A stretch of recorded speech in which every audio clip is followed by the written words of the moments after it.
ఒకప్పుడు కష్టం వస్తే తెలియకుండానే తీర్చాను. బాధ వస్తే చెప్పకుండానే తీర్చాను. కన్నీళ్ళు వస్తే ఆ కన్నీళ్ళు తుడిచేసేది. సంతోషం వస్తే ఆ సంతోషాన్ని రెట్టించేసే మరో ఉత్సాహం అయ్యేది. చీకటికి లొంగిపోయిన సాయంత్రంలో మసకబారి ఉన్న క్షణాల్లో వెలుగులు నింపేది.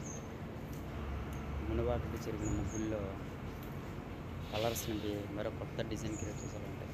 వదిలేయండి నీరు పోసేలా ఉంటాయి. చింతనలో ఒంటరినే చితికిపోయినప్పుడు నేనున్నారంటూ కొండంత అండగా నిలిచేది. అటువంటి స్నేహం కొందరి జీవితంలో ఏరా అన్న పిలుపు కూడా కొన్ని వేల మైళ్ళ దూరంలో ఉంది. అందుకే ఏమొచ్చినా సరే తొందరగా ఆలపోతుంది. బాధ వచ్చినా, కష్టం వచ్చినా, సుఖం వచ్చినా, కన్నీళ్ళు వచ్చినా, ఏమొచ్చినా సరే అంత వేరంగా తన దగ్గరికి చేరుకోలేకపోతుంది. అంటే ఇక్కడ స్నేహం మారిందా, కాలం మారిందా, లేక పెరుగుతున్న మనం మారమ్మా? కాబట్టి పెరుగుతున్న కాలంతో పాటు మనం కూడా మారకుండా ఎప్పటికీ కూడా మన స్నేహం, మీ స్నేహం, మనందరి స్నేహం